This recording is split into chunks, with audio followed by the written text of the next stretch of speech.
හරි. සුබදැසන සියලු දෙනාටම අපි පන්ති පටන් ගමු. කට්ටිය තාම සම්බන්ධ වෙනවා සහ අන්තික වර්ෂාර්ථය නිසා පොඩි සිග්නල් ප්‍රශ්නක් තියෙනවා. ඒත් එකම අද මම පැයක් විතර පන්ති කරලා නවත්තනවා මේ අපේ පවුලේ නැන්ද කෙනෙක් නැකමෙන් නැන්ද කෙනෙක්ගේ මල විතර මේ දවස්වල මල ගෙවල් තියෙන ඒක දවසක් ඉඳලා අද හවස්ම භූම දානය කරනවා. ඒ නිසා ඒකට සහභාගී වෙන්න ඕන නිසා මම පැයක් විතර පන්ති කරනවා. මොකද පන්තිය ඔබට සතියේ එක දවසක් තියෙන නිසා පන්තිය අද කැන්සල් කරන්න බෑ.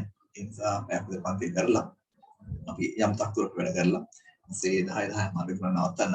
ඊට පස්සේ ඊළඟ දවසේ අපිට වැඩි වෙලාවක් කරලා මේක හරි ගසගමු. ඒකම අද ෆෝම් එකේ පුරවදී මම දාලා තියෙනවා කොහේ ආයතනයකටද සම්බන්ධ වෙන්නේ කියලා. මොකද ටියුට් දෙනකොට දැන් ආයතන සාමාන්‍යයෙන් ඇරලා තියෙන හින්දා ටියුට් දෙනකොට ඒ තැන් වලට ටියුට් එක බෙදලා දෙන්න ඕන. සහ ඔබට ළඟින්ම පිටිපස්සෙම තුන්වෙනි කණ්ඩායමක් වෙනවා. එයාලටත් එහෙමයි තැන් වලට බෙදලා දෙන්න ඕන. මොකද අපි දැකලා අඳුරලා තියෙන්නේ තාම 23 පළවෙනි බැච් එකේ කට්ටිය විතරයි මම පන්ති ඉන්න එක දරුවෙක්වත් අඳුරන්නේ නැහැ කවුද කියලා. රූපේ අඳුරන්නේ නැහැ කවුද කියලා. ඒ නිසා සහ සුභවාදී ආරංචියක් තියෙනවා ඔක්තෝබර් මාසේ අග වෙනකොට 30න් පස්සේ විතර යනකොට පන්ති පටන් ගන්න දෙනවයි කියලා. අපිට නූර ක්ලාස් එකේ සහ නාවල්පිට ක්ලාස් එකේ ලොකු හෝල් එකක් තියෙන හින්දා පන්ති දෙක තුනට කඩලා හරි දාන්න පුළුවන්. ගම්පල ක්ලාස් එකේ තමයි අපිට ඉඩකඩ ප්‍රශ්නයක් එන්නේ නැහැ. ඒ නිසා යාලා හෝල් තියෙන ඕන තරම්. අපි ඒක අනුව පෙළ ගැහෙනවා සහ පන්ති කරන්න දෙන පළවෙනි අවස්ථාවම පන්ති කරන්න තමයි උත්සාහ කරන්නේ. හරි. එතකොට ඔන්ලයින් ක්ලාස් එක සතියක් කරලා සතියක් සාමාන්‍ය විදිහට පන්තිර ඇවිල්ලා කරනවාද ඒ කියන එක බලමු. තියෙන වටපිටාවත් එක්ක ළමයි කී දෙනෙක් කරලා පන්තිද කියන ප්‍රශ්නෙත් එක්ක අපි සුදුසු විදිහට කරමු. කෙසේ නමුත් ලයිව් ක්ලාස් එකක් මෙහෙම කරනවට වඩා ඔන්ලයින් ක්ලාස් එකක් කරනවට වඩා පන්තියට ඇවිල්ලා පන්තිය කරන්න තියෙනවා නම් ඒකේ තියෙන නැඹුරුව වැඩි පුතේ. ඒකට ඔබත් ඒ පන්තිය යනවා කියලා අවබෝධයකින් ඉන්නේ සහ අරමුණකින් ඉන්නේ. ඒකට මනසත් ඒකට හැදිලා තියෙන්නේ. ඒකට පන්තියකදී කරන ප්‍රමාණය වැඩි කරගන්න පුළුවන්. හැබැයි අපි එහෙම නොවුනොත් එහෙම කියන්නේ දැන් ගෙදර ඉන්නකොට සාමාන්‍ය ඔබ ඔය ඉන්න විදිහටම තමයි පන්තිය සම්බන්ධ වෙන්නේ. ඒකට මේකේ ගෙදර කට්ටියගේ සද්ද බද්ද තියෙනවා. ඒකට මේ වගේ දේවලුත් එක්ක අර 100%ක්ම පන්තියට යොමු වීම කියන දේ අඩුයිනේ. ඒ හින්දා ටිකක් අර කලබලකාරී ස්වභාවයක් එක්ක තමයි ඔය පන්තිය සම්බන්ධ වෙන්නේ. ඊට වඩා ඔබට පහසුයි අර විදිහට පන්ති අපි පවත්වාගෙන යනවා නම් සාමාන්‍ය පන්ති කාමරයක් ඇතුලේ. ඒකට අපි බලමු ලැබෙන පළවෙනි අවස්ථාවේ මෙහෙම කරගන්න. එතකොට ගැටලු සහගතව අඩු වෙනවා තව ටිකක්. සහ ඒ ඔක්කොම කලින් ආරක්ෂා වෙන බලන්නත් ඕන. ඒක බලලා අපි උපරිම කරන්න උත්සාහ කරමු. මේ කරන්න කියන්නේ. හරි. අපි යමු පාරමට. අපි හිටියේ චැට්බික්ගේ පරීක්ෂණය ගාව. එතකොට චැට්බික්ගේ පරීක්ෂණය කතා කරන්න කලින් අපි කතා කරා මෙහෙම කතාවක්. පරමාණු ඇතුලේ ප්‍රෝටෝන තියෙනවා, නියුට්‍රෝන තියෙනවා, ඉලෙක්ට්‍රෝන තියෙනවා. ප්‍රෝටෝන ධනාරූපයි කියලා කිව්වා, ඉලෙක්ට්‍රෝන ඍණාරූපයි කියලා කිව්වා. ඒ නිසා මේක උදාසීනයි කියලා කිව්වා. ඊට පස්සේ කියව කතාව තමයි මේක උදාසීන වෙනවා වගේ ඊළඟ කියව කතාව තමයි mostly thing පරමාණු වල බරමයින් ගත්තා. ඒ පරමාණු වල බරමයින්කොට උන දේ තමයි සාමාන්‍ය ප්‍රෝටෝන එක බරත් එක්ක සැලකුවාම ඉලෙක්ට්‍රෝන එක බර නොසලකා හරින්න පුළුවන්. ප්‍රෝටෝන එක බරත් එක්ක ඉලෙක්ට්‍රෝන එක බර නොසලකා හරින්න පුළුවන්. ඒ වෙනකොට මොකද වෙන්නේ? මොස්ලි කිව්වා ප්‍රෝටෝන වල බර නෙවෙයි පරමාණු වල තියෙන්නේ. ප්‍රෝටෝන 10යි නම් තියෙන්නේ. ප්‍රෝටෝන 10යි බර ලැබෙන්න ඕන උනාට ඇත්තටම ප්‍රෝටෝන 10යි බර නෙවෙයි ලැබෙන්නේ. ලැබෙන්නේ විනාගය. ඒ නිසා මෙන්න මෙතන ගැටලුවක් ආවා. මොකද්ද මේ කියන කතාවේ තේරුම? ප්‍රෝටෝන එක බරයි ඉලෙක්ට්‍රෝන එක බරයි ගත්තාම මේකට වඩා වැඩි බරක් තියෙන පරමාණු හැමදාම. ඕක මොස්ලි ගැටලුවක් වුණා. මොස්ලි ගේම් එක රදපට් ගියා රදපට් කියනවා. මේක ඇතුලේ තව කවුරු හරි අංශ જાතියක් තියෙනවා. මෙයාට ආරෝපණයක් නැහැ. අනාරෝපිත අංශ જાතියක් කියනවා. මේ අනාරෝපිත අංශ જાතියකින්ද මේ අනාරෝපිත අංශ තියෙනවා.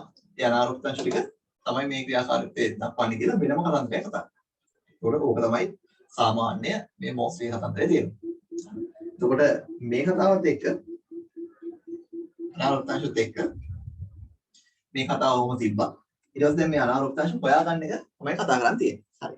ඒත් එක්කම අපි කිව්වා අනාරෝපිත අංශ වල තියෙන ප්‍රශ්නේ තියෙන්නේ සාමාන්‍යයෙන් මෙච්චර කාලෙ අපි හොයාගත්තේ ඉලෙක්ට්‍රෝන විද්‍යුත් ක්ෂේත්‍රය හෝ චුම්බක ක්ෂේත්‍රය පාවිච්චි කරනවා. ඒතකොට මෙතන විද්‍යුත් ක්ෂේත්‍රය චුම්බක ක්ෂේත්‍රය පාවිච්චි ගන්න බෑ. මොකද අනාරෝපිත අංශ විද්‍යුත් ක්ෂේත්‍රයකවත් චුම්බක ක්ෂේත්‍රයකවත් උත්ක්‍රමණයක් දක්වන්නේ නැහැ. ඒ නිසා මෙයා අඳුර ගන්න බෑ. අන්න ඒ ප්‍රශ්නෙත් එක්ක ගැටලුවක් ආවා කොහොමද මේක අඳුර ගන්න කියලා විද්‍යාඥයන්. මෙන්න මේකට පිළිමක් විදිහට චැඩ්වික් පරීක්ෂණය සැලසුම් කරා මෙහෙම. චැඩ්වික් කරපු පරීක්ෂණ පොතේ මෙන්න මෙහෙම පියවර කීපයක් තියෙනවා. හොඳට තේරුම් ගන්න මේකේ අතරමැදදී ටිකක් සංකීර්ණතරක් එනවා. මෙයා කරේ මේ විදිහට යොදාගත්තා ඊයම් කුටීරයක්. මේක ඇතුලේ විකිරණශීලී මෝටරයක් දැම්මා. මෙතන ඊයම් කුටීරයක් දාලා මේක ඇතුලේ විකිරණශීලී මෝටරයක් දැම්මා. ඊට පස්සේ මෙතන ඉස්සරහින් තිබ්බා මෙහෙම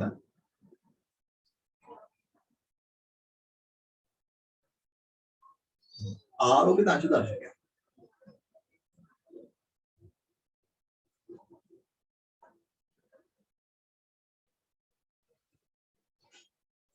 ආරෝපිත දර්ශකයක්. මේ ආරෝපිත අංශ දර්ශකයක් කියන එකේ තේරුම පුතේ එයා අපට පරිසරයේ තියෙනවා නම් ආරෝපිත අංශුවක් එයාට ඒකට උත්ක්‍රමයක් පෙන්වන්න පුළුවන්. දැන් මේක විකිරණශීලී මූලද්‍රව්‍යයක් නම් මෙයාගෙන් නිකුත් වෙනවා කියලා හිතන්න ඇල්ෆා කියනනේ. අපි දන්නවා ඇල්ෆා බීටා ගාමා කියන නිකුත් කරන්න පුළුවන් කියලා විකිරණ කට්ටියට. ඒත් මෙයාගෙන් ඇල්ෆා කියන නිකුත් වෙනවා. මෙන්න මේ ඇල්ෆා කියන ඇවිල්ලා මේ ආරෝපිත අංශ දර්ශකයේ උත්ක්‍රමයක් පෙන්වනවා. එයි ඇල්ෆා අංශුවට ආරෝපණයක් තියෙනවා. ඒ නිසා මෙයා මොකද කරන්නේ බිඳුවේ තියෙන්නේ නැහැ දැන්. මේක උත්ක්‍රමයක් පෙන්වනවා මේක. ඇල්ෆා අංශ දර්ශක උත්ක්‍රමයක් දක්වනවා. අන්න ඒ උත්ක්‍රමයක් දක්වනවා කියන එකේ තේරුම ආරෝපිත අංශ දර්ශකය දැන් උත්ක්‍රමය වෙලා ඔන්න පෙන්නලා තියෙනවා. ඒ කියන්නේ දැන් මෙයා කියනවා මට ආරෝපිත අංශුව දැනෙනවා මම වටේ තියෙනවා කියලා. හරි. ඒතකොට මේක වැඩ කරනවා කියලා තේරෙනවා. මෙයා විකිරණශීලී ද්‍රව්‍ය පිට කරනවා කියලා තේරෙනවා. මේ කියන්නේ මෙතන දැනෙනවා. ඊළඟ කරන්නේ මොකද මෙයා? මෙන්න මේක ගාව ඉස්සරහින් තියෙනවා මෙහෙම බෙර්ලියම් තහඩුව. මෙයා මේක ඉස්සරහින් තියෙනවා බෙර්ලියම් තහඩුව. බෙර්ලියම් තහඩුවක්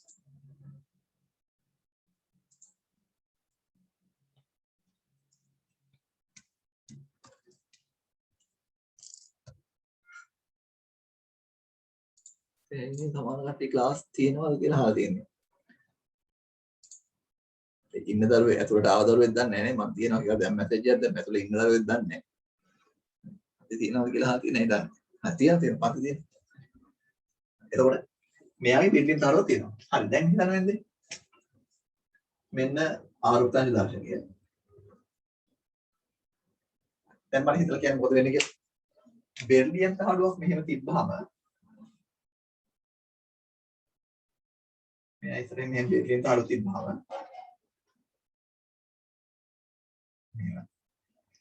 මේ බෙර්ලියම් තහඩුව හරහා ඇල්ෆා අංශුවට යන්න බෑ.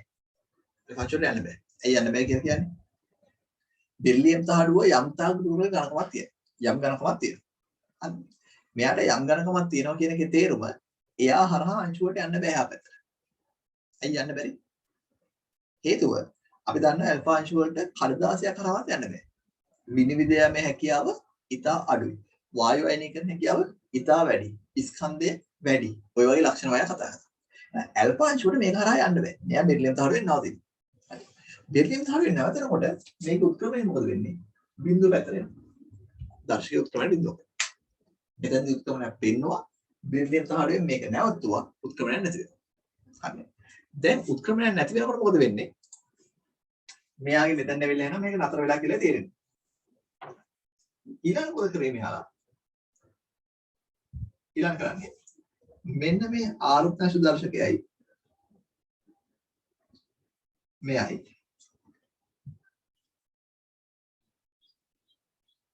බෙර්ලියම් තහඩුවයි මේ දර්ශකයයි අතරට තිබ්බ පැරපීනිත තහඩුව. මෙතන පැරපීනිත තහඩුව තිබ්බා. මෙතන පැරපීනිත තහඩුවක් තිබ්බහම පුතේ මාර වැඩක් වෙනවා මේකේ.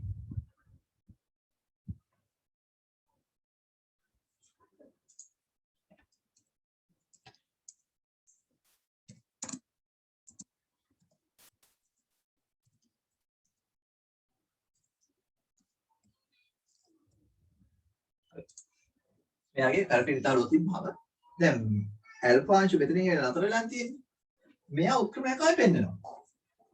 මාත් ප්‍රශ්නයක් මේක. මොකක්ද ප්‍රශ්නේ? මෙතන බෙර්ලියම් තහඩුවෙන් පස්සේ මෙයා කියනවා ආරෝපිතාංශ මට ලැබෙන්නේ නැහැ කියලා. හරිද? පැරපිනිටි එක්කෙනෙක් තිබ්බහම මෙයා කියනවා මට ආරෝපිතාංශ වයි ලැබෙනවා. ආරෝපිතාංශ ලැබෙනවා. හරිද? පැරපිනිටි කියලා කියන්නේ පොතේ අපි සාමාන්‍ය පාවිච්චි කරන පැරපිනිටි තමයි. ඉටි කැල්ලක් කියලා පත්තු කරන්නේ. ඔය තමයි පැරපිනිටි.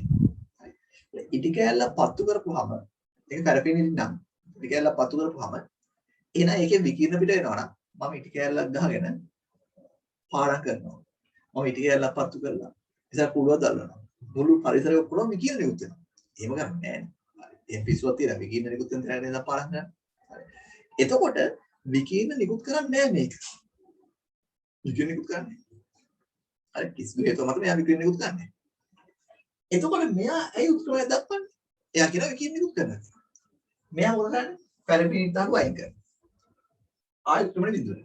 ආයෙ පැරපිනිටි දාලා දෙනවා. ආයෙත් උත්තරය පෙන්නනවා. මේක ලයින් කරලා පැරපිනිටි තිබ්බම උත්තරය පෙන්නන්නේ. හරිද?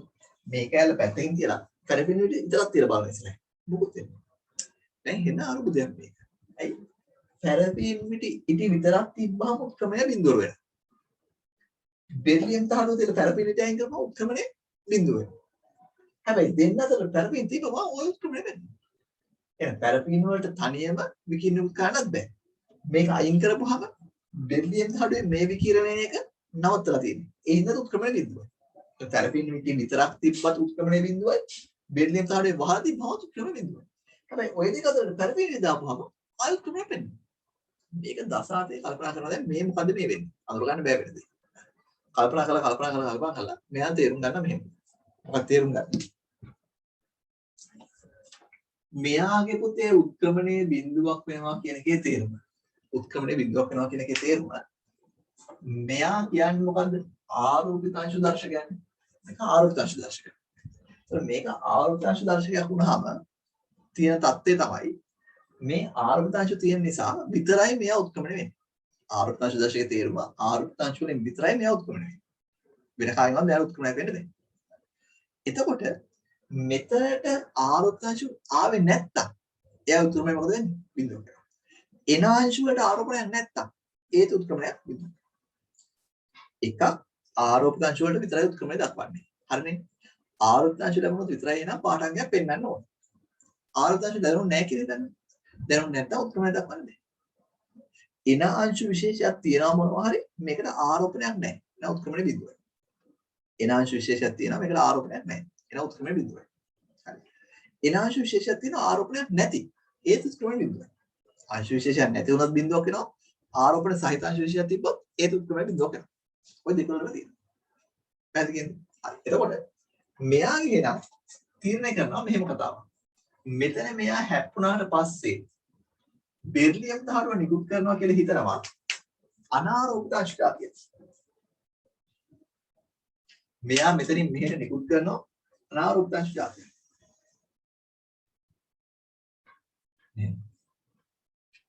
හරිද? මේ අනාරෝපිත අංශ තුන මෙතන නිකුත් වෙන්න බෑ. එහෙනම් මෙතනත් මෙයා විකිරණ නිකුත් කරපුවාම මෙහෙම මෙයාලා මෙහෙම අනාරෝපිත අංශ නිකුත් කරනවා. හරි. මේ යන අනාරෝපිත අංශ ටික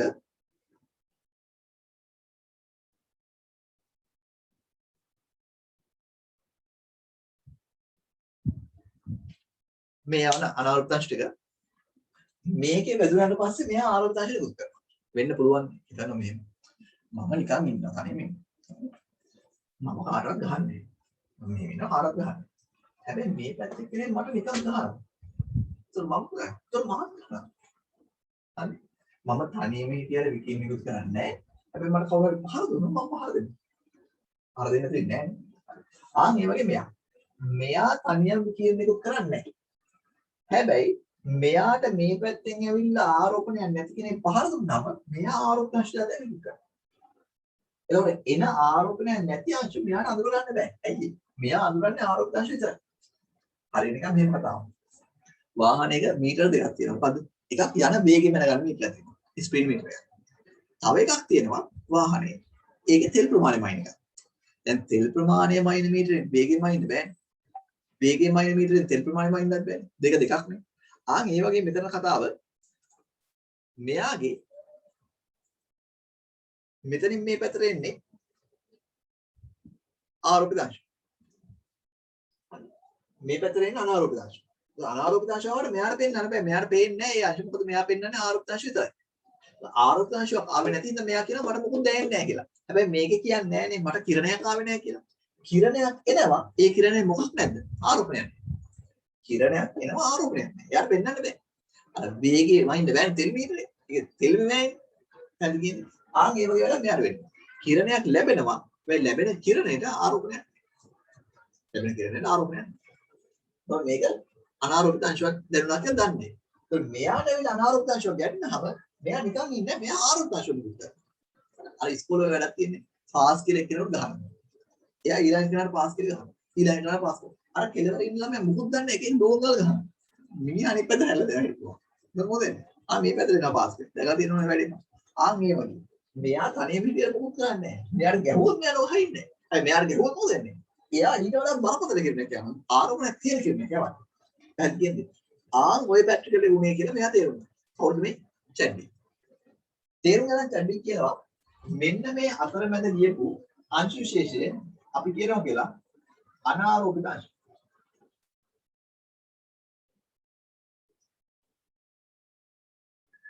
මෙන්න මේ අනාරෝපිත අංශ තමයි පස්සේ කාලෙක ඉගෙන ගන්නවා කියලාද නියුට්‍රෝන කියන්නේ. මේ අනාරෝපිත අංශ තමයි පස්සේ කාලෙක නියුට්‍රෝන කියලා නම්. පැහැදිලි කියන්නේ. හරි. ඔන්න ඕක තමයි චැඩ්ඩික් කරපු පරීක්ෂණය. ඕකෙන් තමයි මේ අනාරෝපිත අංශ හදන්නේ. පස්සේ කාලෙක මොකද මේ අනාරෝපිත අංශ වල ස්කන්ධය නියුට්‍රෝන වල ස්කන්ධය හොයාගත්තා 1.6යි 7යි 4යි දෙක වැඩි කිරීම 10/27යි කිලෝග්‍රෑම් වේ. මෙයාගේ ස්කන්ධය චූටි ප්‍රමාණයක් වැඩි ප්‍රෝටෝනයේ ස්කන්ධයට වඩා. ප්‍රෝටෝනයට වඩා චූටි ප්‍රමාණයක් වැඩි ස්කන්ධය. ප්‍රෝටෝනයේ 1.6යි 7යි 2යි 5 වැඩි කිරීම 10/27 තිබ්බේ. මෙයා 6යි 7යි 4යි 2 වැඩි කිරීම 10/7ක් වෙන්නේ. ඔක ඉලෙක්ට්‍රෝනයක් වගේ ගත්තොත් 1839ක් වගේ ස්කන්ධය. පොඩි දෙයක් වැඩි වෙනවා.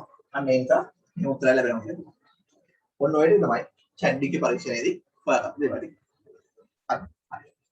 අධික වර්ෂ අපිට තියෙනවා මම හිතන්නේ මේකක් තියෙනවා ඔය පැතිවල බහින්න ඇති. ඒක සිග්නල් වල ප්‍රශ්න ඇති. කතා කරන එක ටිකක් පරක් වෙලා ඇහෙනවා වගේ මට තේරෙනවා. ඔය පැත්ත තව ටිකක් පරක් වෙලා වෙනවා ඇත්තේ ඒක. ටිකක් සාවධානයෙන් ඉන්න තියෙන දැස්සා කියලා අපිට හතින් මතන්න බෑනේ. ලයිව් ක්ලාස් කරන්න ඇවිල්ලා ක්ලාස් කරන මැසේජ් එකක් පන්ති යනවා. කොහොම අමාරුවෙන් හරි කරයි යන්න. මම පස්සේ අර සම්බන්ධ වෙච්ච කට්ටියට දෙනවා දෙන්න කියන්නේ. පන්ති මොනවද ටිකක් කලින් නවත්තනවා. අපේ නෑදෑ කෙනෙක්ගේ මලගෙදරක් වෙලා මලගෙවල තියෙන දවස් සාමාන්‍යයෙන් ඊට දවසින් ඉවර වෙනවා. ඒ නිසා මොනවද බෑ. ඒ නිසා ආය යුතුයි. ඔය යනවා කියලා පන්ති ඔක්කොම ඉවර කරලා යන වෙලාවකුත් නෑ.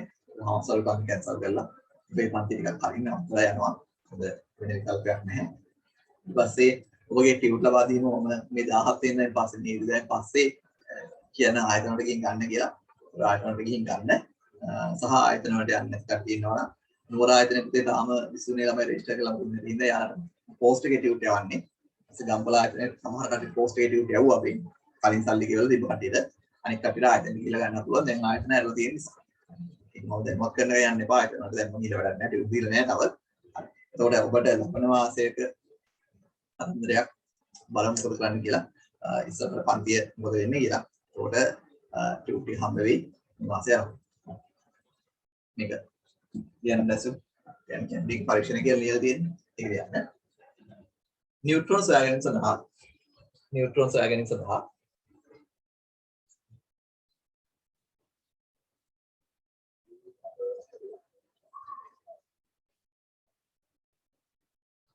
ඔක්තෝබර් මාසෙට ටියුට් දෙනවාද කියලා අහනවා.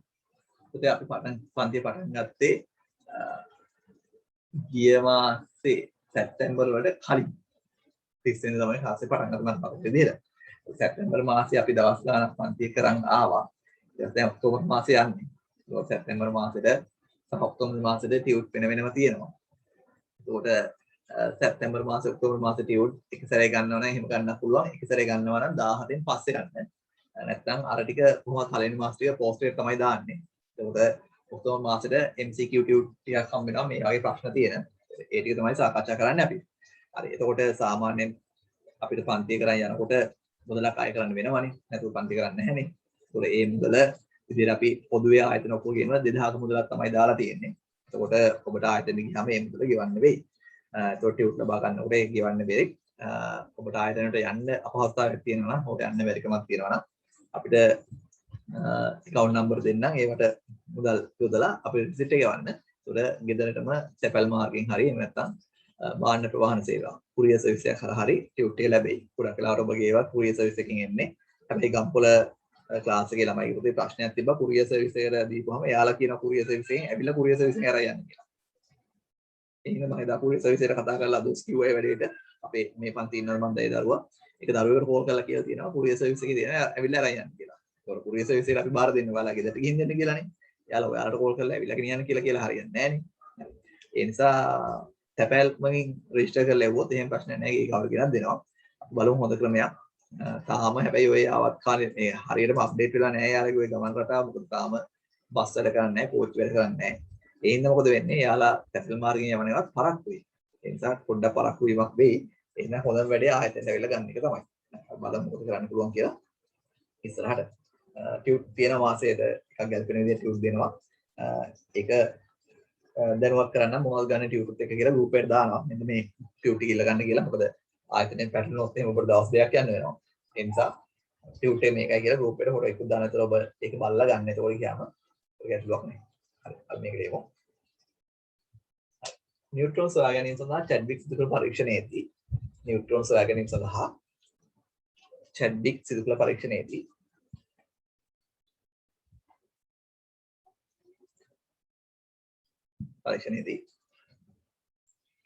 ආරෝපිත අංශ දර්ශකය සහ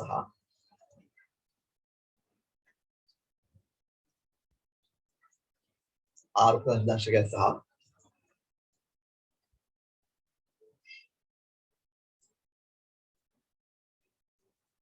ආරෝපිත අංශ දර්ශකය සහ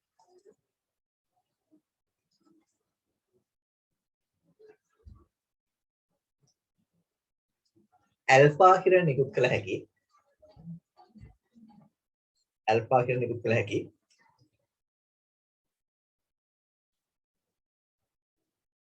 විකිරණශීලී මූලද්‍රව්‍ය යොදා ගන්නා ලද ඇල්ෆා කිරණ නිකුත් කළ හැකි විකිරණශීලී මූලද්‍රව්‍ය යොදා ගන්නා ලද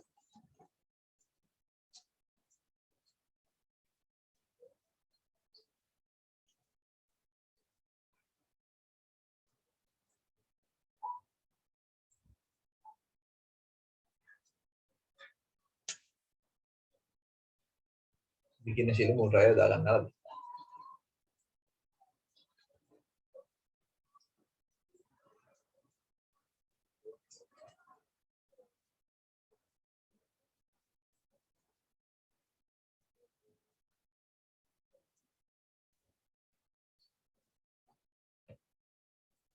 හරි මෙන්න මේ අර්ථය ආරෝපිත අංශ දර්ශක ඉදිරියේ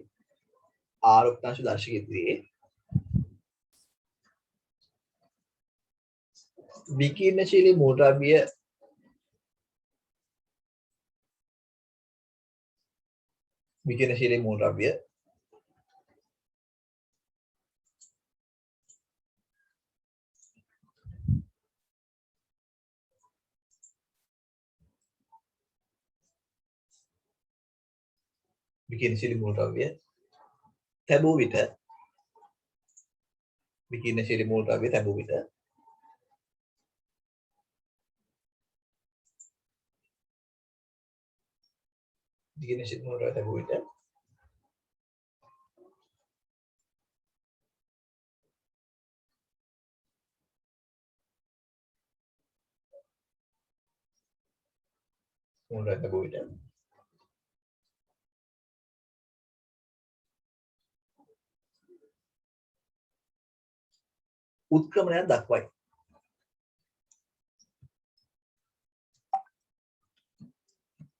උත්ක්‍රමණයක් දක්වයි.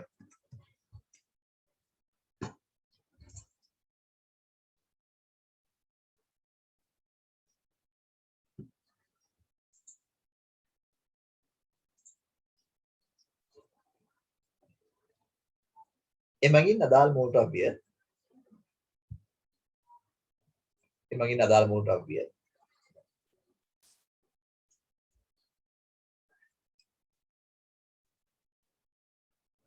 විකිරණ නිකුත් කරන බව තහවුරු වේ.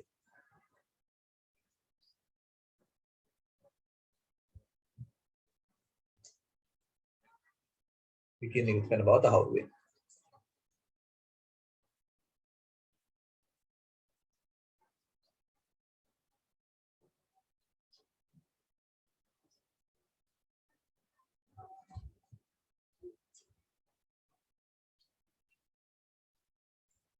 හරි. පොඩි රූපයක් අදින්න පුතේ මේ වගේ. චූටි රූපයක් අදින්න. පළවෙනි එක විතරයි.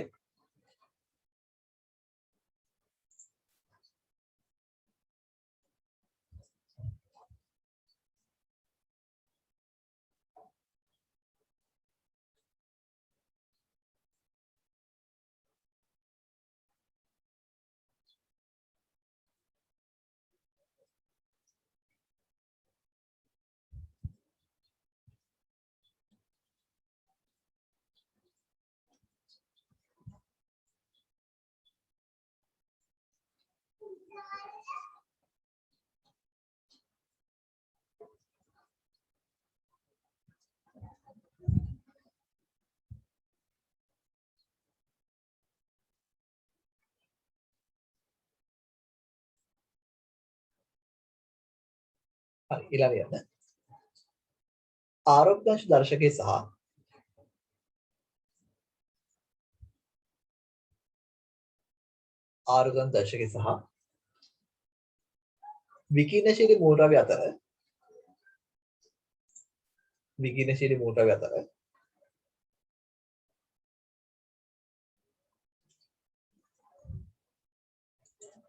විකිරණශීලී මූලද්‍රව්‍ය අතර බෙරිලියම් තහඩුවක් ලැබුව විට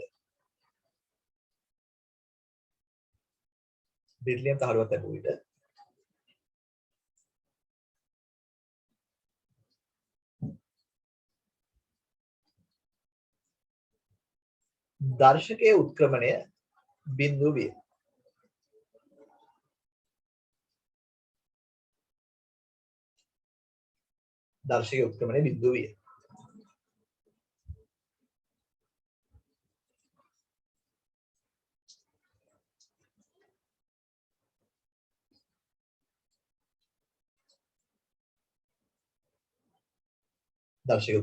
විය.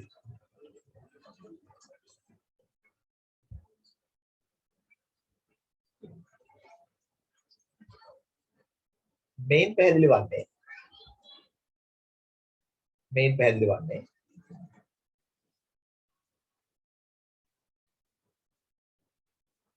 බෙරිලියම් තහඩුව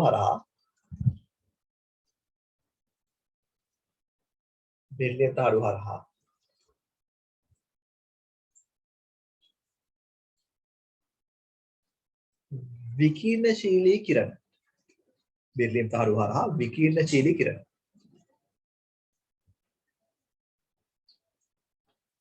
විකිරණශීලී කිරණ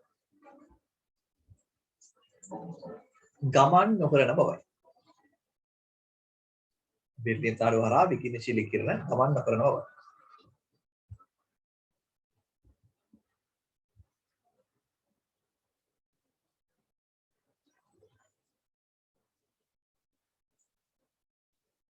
විකිරණශීලී කිරණ ගමන් නොකරන බවයි.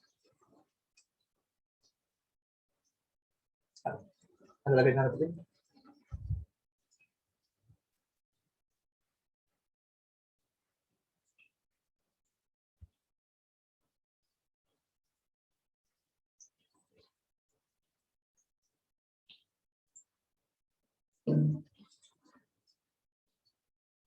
විකිරණශීලී කිරණ ගමන් නොකරන බවයි.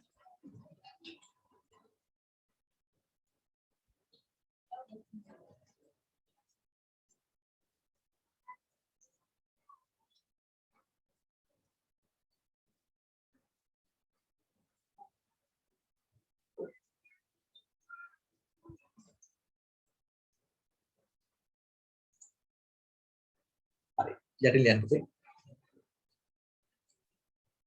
ආරෝපිත අංශ දර්ශකය ආරෝපිත අංශ දර්ශකය උත්ක්‍රමණයක් දක්වන්නේ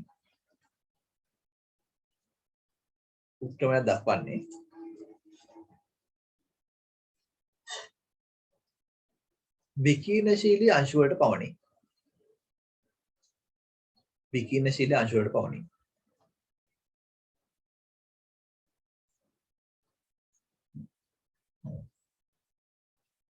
එබැවින්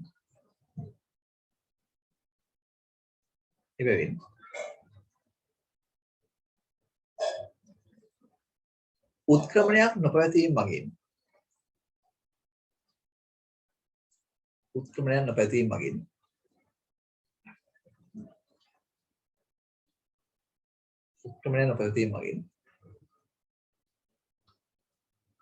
විකීර්ණශීලී අංශු නොලැබෙන බව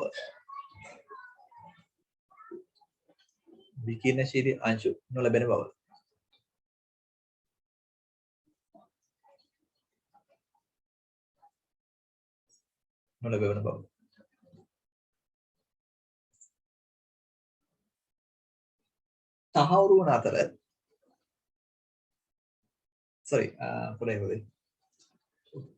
ආරෝපිත අංශ දර්ශකය මගින් නිරූපණය කරන්නේ ආරෝපිත අංශ නොලැබෙන බව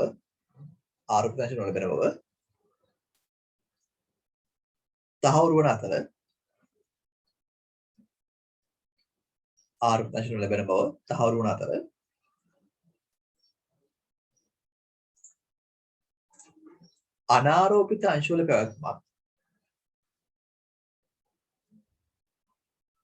අනාරෝපිත අංශවල පැවැත්මක්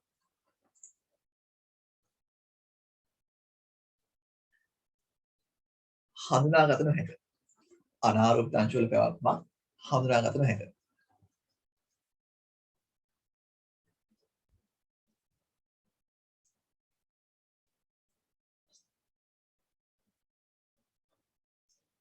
අනාරෝපිත අංශවල පැවැත්මක් හඳුනාගත නොහැක.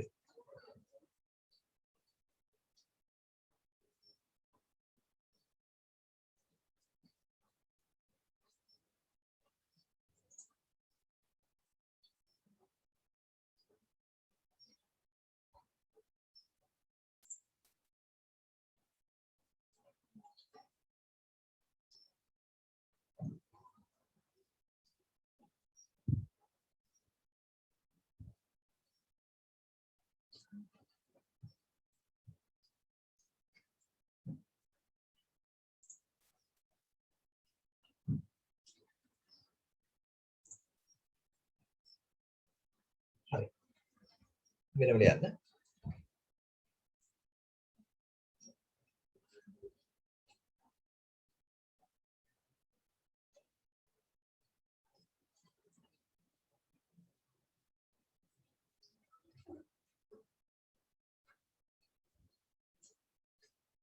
බෙරිලියම් තහඩුව සහ ආරෝපිත අංශ දර්ශකය අතර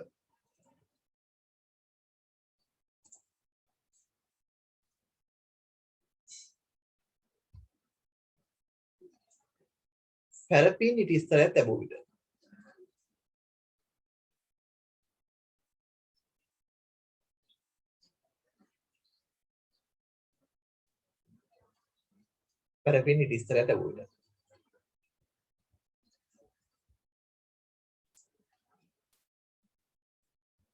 නැවත දර්ශකය උත්ක්‍රමණය විය.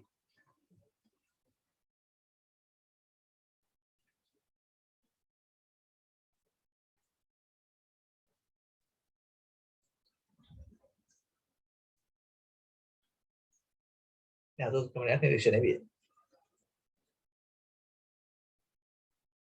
හරි. උත්තර දෙන්න පුතේ මේකේ. පැරපීන් ඉටි ස්තරයක් තියෙනවා.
ඒ අර්ථය යන්නේ ඊළඟට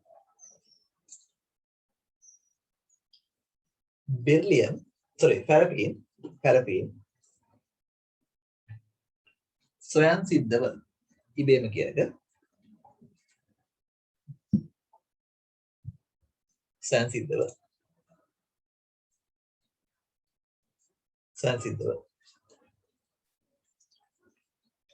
විකිරණ නිකුත් නොකරයි. සොයන් සිද්ධව විකිරණ නිකුත් නොකරයි.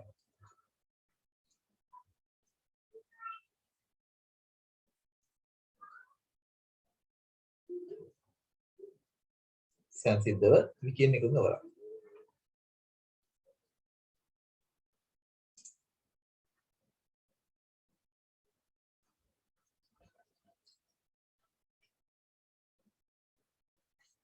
එබැවින්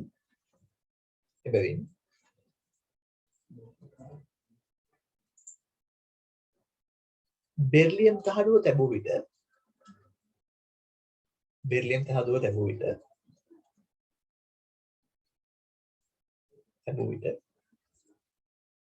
විකිරණ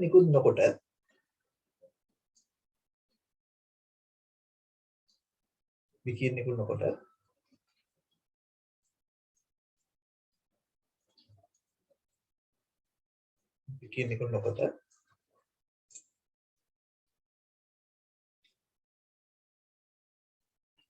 පැරපීන් ඉටි ස්තරය තැබූ විට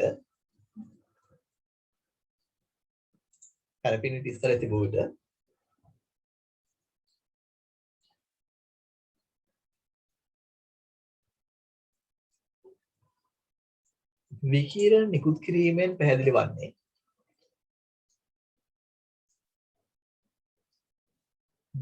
නිකුත් කිරීමෙන්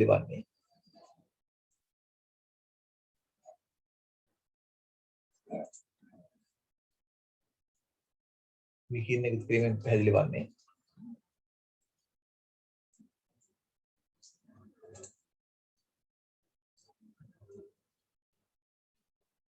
බෙර්ලියම් තහඩුව තැබූ විට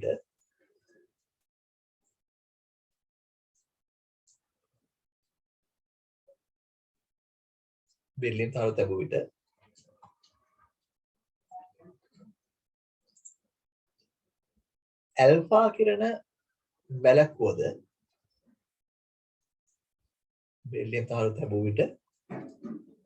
කිරණ වැළැක්වුවද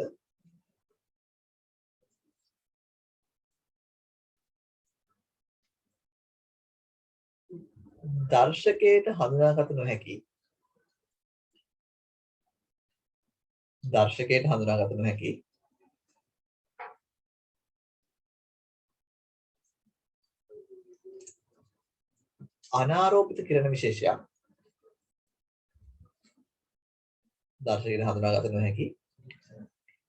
අනාරෝපිත කිරණ විශේෂයක් ගමන් කරන බවයි.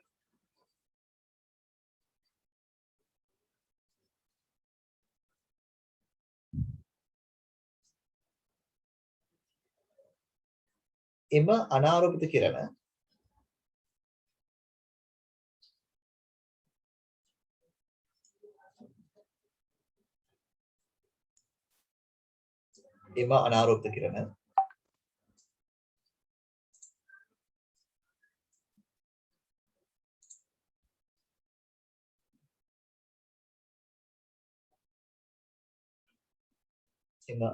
කිරණ පැරෆින්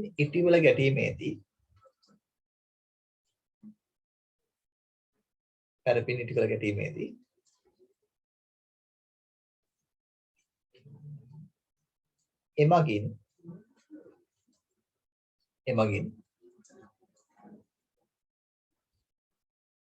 එමගින්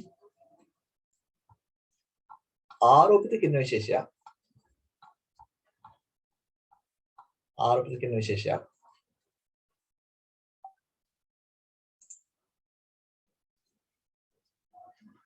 නිකුත් වන බව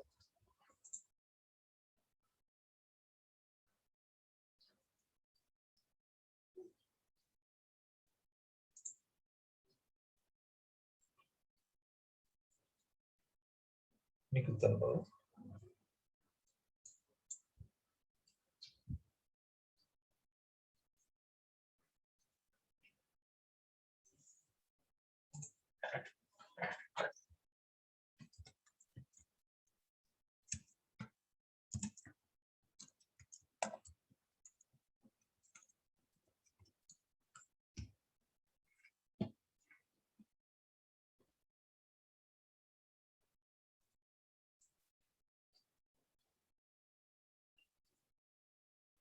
තහවුරු වේ.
හරි.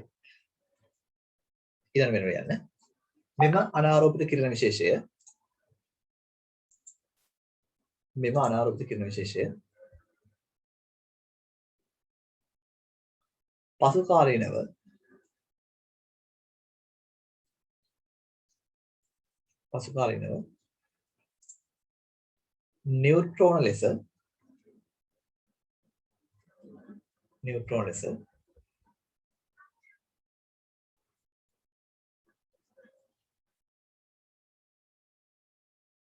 නියුට්‍රෝන ලෙස හඳුනා ගන්නා ලද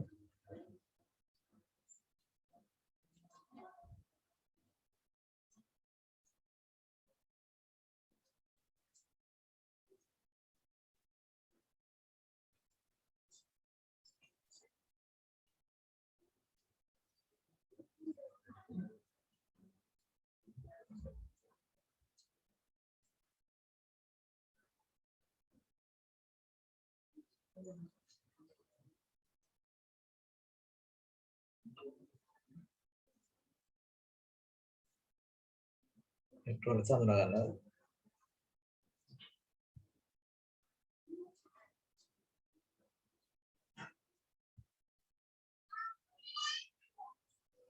හරි. එතකොට ඔන්න නියුට්‍රෝන හඳුනා ගැනීම සම්පූර්ණයි චැට් එක කරා.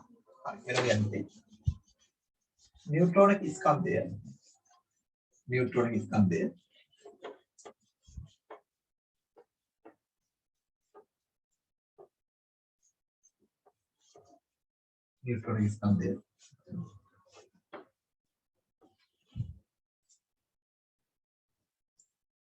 කැල්සියම් 6.4 කිලෝග්‍රෑම් බව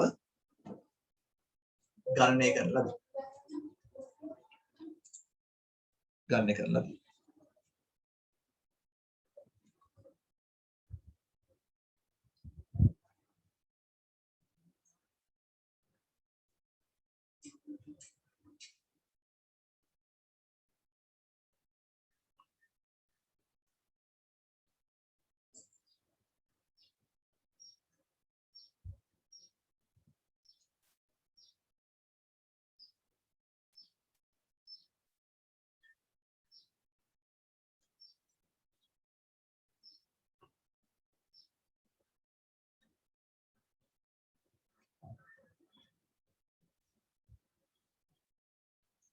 හරිනේ.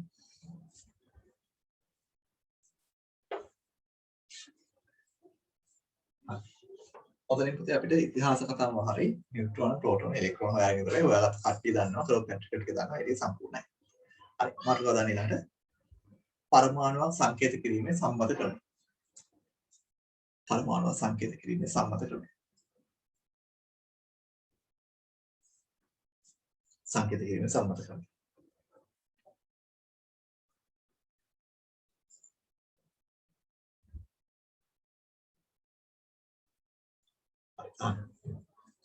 රසායන විද්‍යාවේ පරමාණු සංකේත කරද්දී අපිට මෙන්න මේ සම්මතයක් තියෙනවා. මොකද්ද? මේක නම් පරමාණුව. මෙතන අපි අකුරක් කියනවා. A කියලා සාමාන්‍ය ඕක සංකේතය දාන්නේ. මෙතන අකුරක් Z කියලා සංකේතය දාන්නේ. මෙතන ඉලක්කමක් ලියන්න පුළුවන්. මෙතන ඉලක්කමක් ලියන්න. ඔය වගේ පරමාණුක වටේ අපි ලියන තැන අනුව ඒකට අනන්‍යතාවයක් තියෙනවා. මේ සංකේත කරන සම්මත ක්‍රමය කියලා කියන්නේ. මෙතන ලියන එක සම්මතයක්. ඒක අපිට වෙනස් කරන්න බෑ. පරමාණුක් වටේ කට්ටිය ලියනකොට ඒක සම්මත තියෙනවා. ඒ සම්මතවල මේ දෙන්න නම් අපි ඉස්සර ඉඳන් දන්නවා. මෙතන තියෙන්නේ කවුද? ස්කන්ධ ක්‍රමාංකය. මෙතන තියෙන්නේ කවුද? පරමාණුක ක්‍රමාංකය. මේක ස්කන්ධ ක්‍රමාංකය. මේක පරමාණු ක්‍රමාංකය. ස්කන්ධ ක්‍රමාංකේ පරමාණු ක්‍රමාංකය දෙන්නට තව අර්ධකීම් තියෙනවා. ඒක කියන්නේ මොකද්ද කියන එක අර්ධකීමක් තියෙනවා. ඊට පස්සේ මේ පැත්තේ තියෙන්නේ ආරෝපණය. අදාළ පරමාණුවේ හරි අදාළ අයනේ හරි අදාළ පරමාණුවක් මගේ හදපු අයනේ හරි නැත්නම් අණුවක් මගේ හදපු අයනේ හරි ආරෝපණය. මේ ආරෝපණය ඍණ ආරෝපිත නම් ඉලෙක්ට්‍රෝන එකතු වීම. ධන ආරෝපිත නම් ඉලෙක්ට්‍රෝන අඩු වීම. ඔක තමයි උත්තර වෙන්නේ.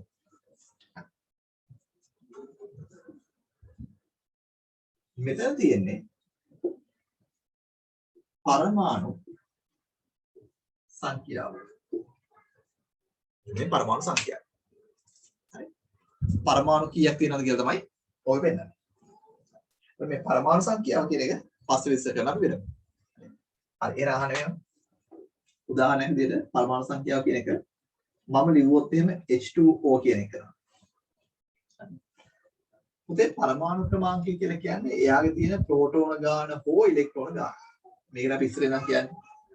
හැබැයි මේකේ හරි කතන්දරය තමයි මේ කියන්නේ ප්‍රෝටෝන ගාන. හරි. මේක උදාසීන නම් ඉලෙක්ට්‍රෝන ගාන. මේක විශේෂ තත්ත්වයක්. උදාසීන වුණොත් විතරයි මේක ඉලෙක්ට්‍රෝන ගාන සමාන වෙන්නේ. මේ කියන්නේ පරමාණු ක්‍රමාංකය ප්‍රෝටෝන ගාන හෝ ඉලෙක්ට්‍රෝන ගාන කියලා පොඩි කාලේ ලියන්නේ. මේ ප්‍රෝටෝන ගාන හෝ ඉලෙක්ට්‍රෝන ගාන කියලා ලියන්න බෑ අපිට. ඉලෙක්ට්‍රෝන ගාන වෙන්නේ මෙතන උදාසීන නම්. එතන ආරෝපණයක් තිබ්බනම් මේක ඉලෙක්ට්‍රෝන ගාන නෙවෙයි. ප්‍රෝටෝන ගාන කියලා කියන්නේ. ප්‍රෝටෝන ගාන සමාන වෙනවා අර පරමාණු අපි ගණන් කරන පිළිවෙලට. හයිඩ්‍රජන් 1යි ප්‍රෝටෝන ගාන. හීලියම් 2යි. ලිතියම් 3යි. කාබන් 6යි. නයිට්‍රජන් 14යි. 7යි. ඊට පස්සේ මැග්නීසියම් 12යි. අන්න ඒ විදිහට අපිට මෙයාලගේ අගය ලියන්න පුළුවන්. ඒ සංකේතය අනුව ඒ කියන්නේ පිළිවෙල අනුව. අපි කියන විස්තර පිළිවෙල පාඩම් කරලා තියෙනවානේ. අන්න ඒ කියන විස්තර තියෙන පිළිවෙල අනුව තමයි මෙයාගේ අගය එන්නේ. හරි. ඕක තමයි පරමාණු ක්‍රමාංක කියන්නේ. ඒතකොට ස්කන්ධ ක්‍රමාංක කියලා කියන්නේ ප්‍රෝටෝන ගානේ නියුට්‍රෝන ගානේ එකතු. ප්‍රෝටෝන ගානේ නියුට්‍රෝන ගානේ එකතුව තමයි ස්කන්ධ ක්‍රමාංක කියන්නේ. හරි. ඒතකොට මේ ස්කන්ධ ක්‍රමාංකය කියන එකට තව නමක් අපි කියනවා නියුක්ලියෝන සංඛ්‍යාව කියලා කියනවා. මොකද තව වචනයක් පාවිච්චි කරනවා. නියුක්ලියෝන සංඛ්‍යාව ප්‍රෝටෝන ගාන සහ නියුට්‍රෝන ගාන කියන එක කියන්න පුළුවන් තව වචනයක්. හරි. ඔන්න ඕක තමයි ඔතන තියෙන සංකේතකරණය නැත්නම් ඔතන තියෙන නම අපිට ලියන ඔය ඉලෙක්ට්‍රෝන ගානට. ඊට අමතරව අපිට ඕකේ තව දෙයක් දැනගන්න ඕන. ඒ තමයි මෙන්න මෙයාලගේ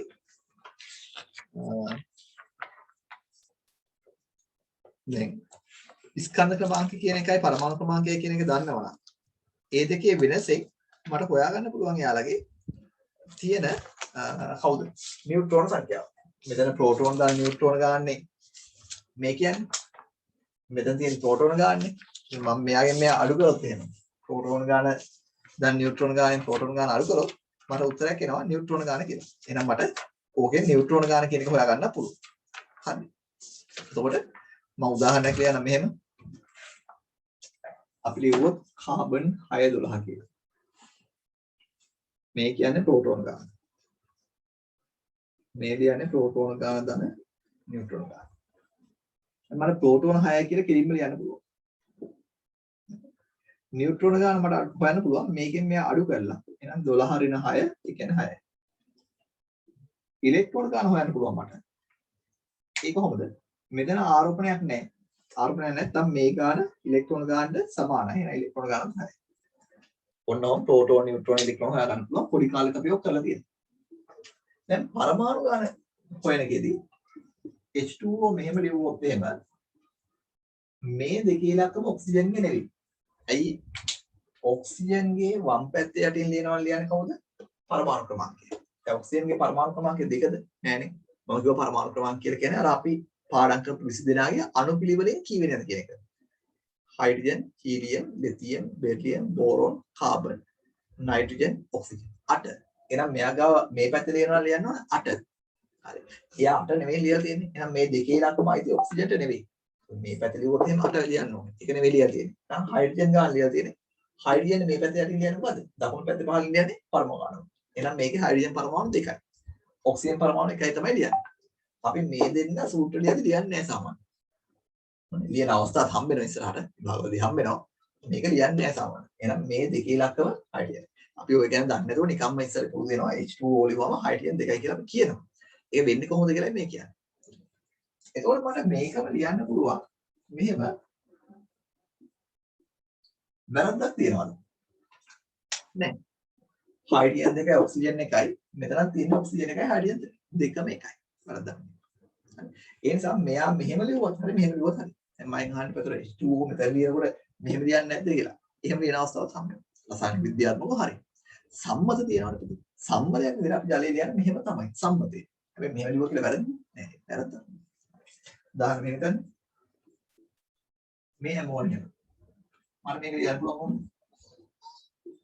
H3N. වැරද්දක් තියනවද? නැහැ වැරද්දක්. ඇයි ඒ? නයිට්‍රජන් එක නැහැ හයිඩ්‍රජන් තුන් දෙනයි. මෙතන හයිඩ්‍රජන් තුන් දෙනයි කිසි වැරද්දක්. 100% හරි.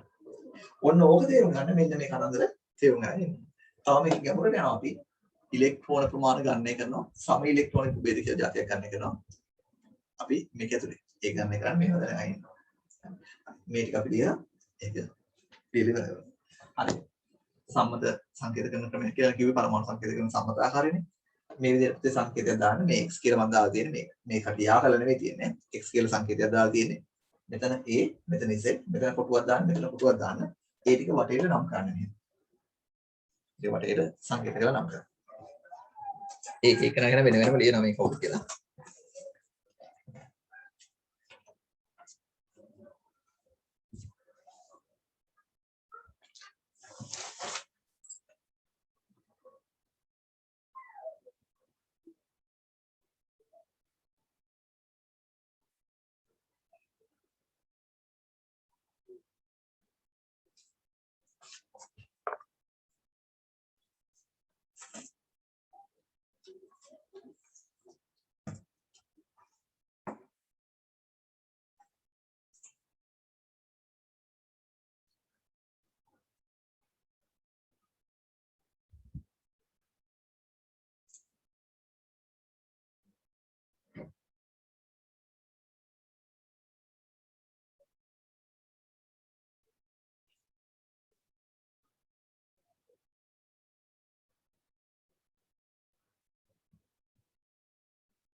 හරි නේද?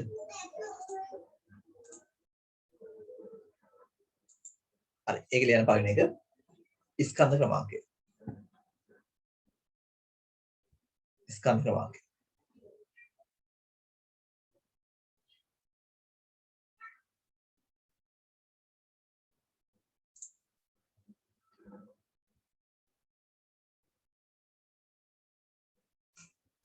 හරි.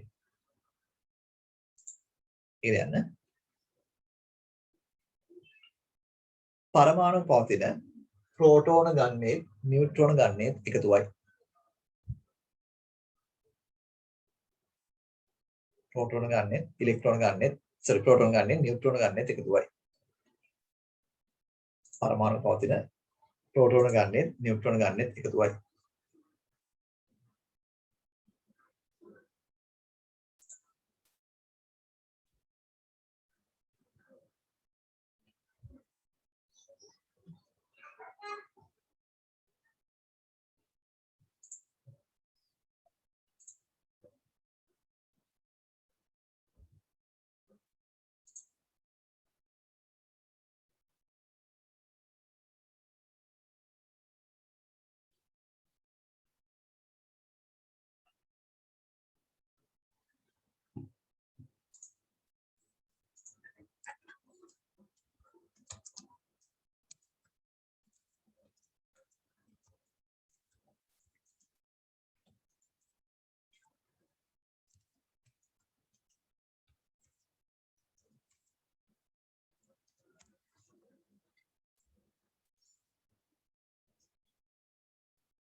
ඊට පස්සේ දෙක පරමාණු ක්‍රමාංකය.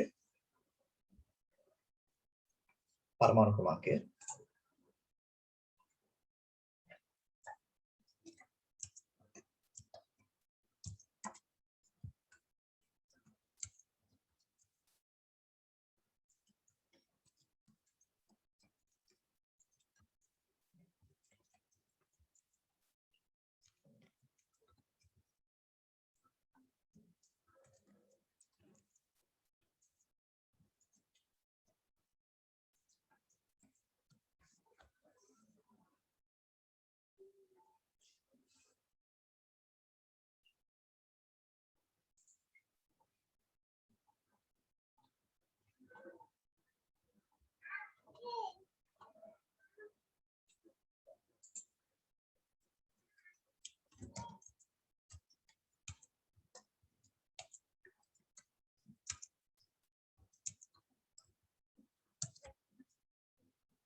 පරමාණු ක්‍රමාංකය ඒකට යන්න.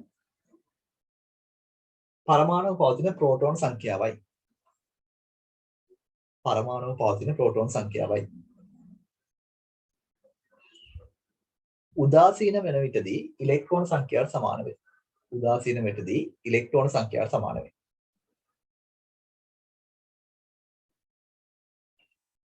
උදාසීන විටදී ඉලෙක්ට්‍රෝන සංඛ්‍යාවට සමාන වේ.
හරි වෙනම යන්නේ ප්‍රෝටෝන සංඛ්‍යාව පමණක් පවතී නම් ප්‍රෝටෝන සංඛ්‍යාව පමණක් පවතී නම්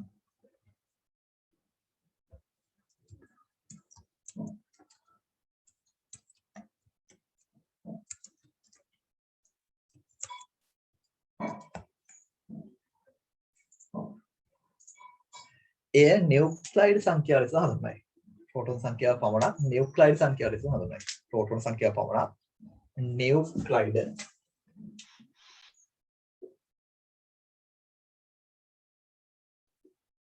නියුක්ලයිඩ් සංඛ්‍යාව ලෙස හඳුන්වයි.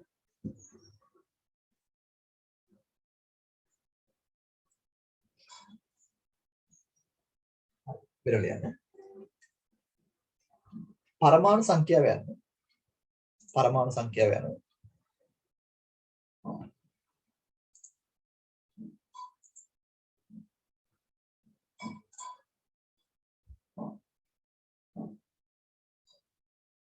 පරමාණු සංඛ්‍යාව යන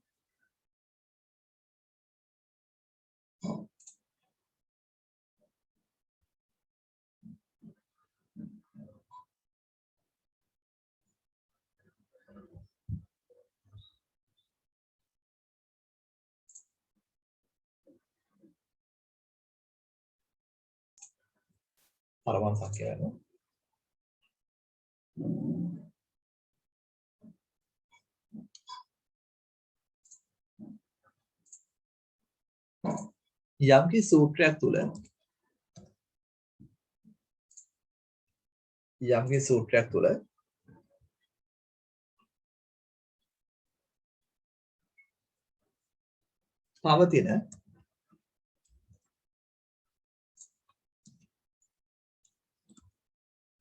යම්කිසි සූත්‍රයක් තුළ පවතින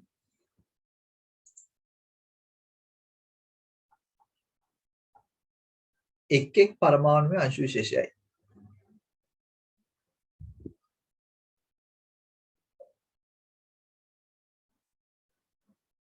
අංශු ප්‍රමාණය එක් එක් පරමාණුවේ අංශු ප්‍රමාණයයි.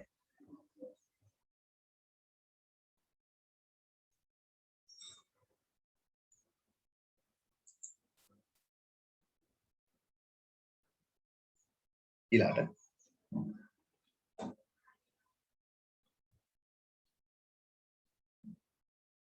ආරෝපණය යනු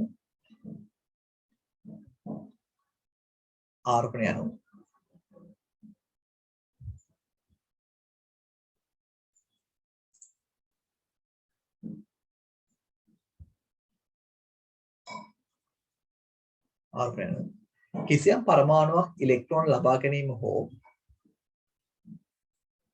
පරමාණුවක් ඉලෙක්ට්‍රෝන ලබා ගැනීම හෝ පිටකිරීම මත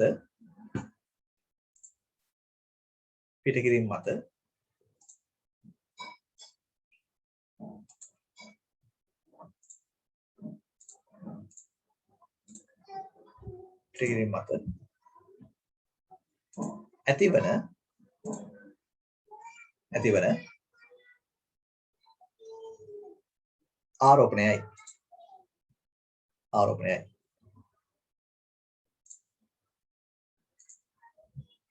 ඉලෙක්ට්‍රෝන ඉවත් කිරීම මගින් ධන ආරෝපණයකුත්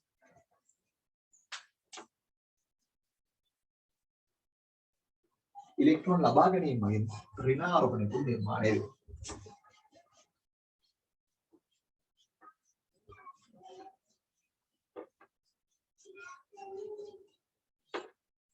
ඉලෙක්ට්‍රෝන ඉවත් කිරීම මගින් ධන ආරෝපණයකුත් ඉලෙක්ට්‍රෝන ලබා ගැනීම මගින් ඍණ ආරෝපණයකුත් නිර්මාණය වේ. ඊළඟට සම ඉලෙක්ට්‍රෝන ප්‍රභේද සංඛ්‍යාව ගන්න තියෙන්නේ ගණන් හදන්න. මම කිව්වද මම ටිකක් හරිය නවත්තන්න කියලා. ඒයි ඊළඟ 15ක විතර වගේ තමයි කරේ. මම මෙතනින් නවත්තන්න. ඊළඟ සාමාන්‍ය පන්ති කරනවා. අදාළ මතකද ප්‍රශ්නයක් ඉඳලා පොඩ්ඩක් හරිය නවත්තනවා. ඊළඟ මාසේ ටික කරමු. දැන් මට ටියුට් ගන්න යන්න එපා. මේ මාසෙට දායව ගන්නකොට 17න් පස්සේ මම මෙසේජ් එකක් දාන්න. ඊට පස්සේ කරමු. මේ මාසේ දවස් 4ක් සාමාන්‍ය විතර කරලා ලබන මාසේ ඉඳන් දවස් ගන්න වැඩි කරගන්න බලනවා. ඒකෝල ලබන මාසේ තව ටිකක් දවස් දෙකක් පන්ති වැඩි. එනවතන හවස රෙකෝඩින් එක දාලා ඒක ටික ඊට පස්සේ කතා කරමු.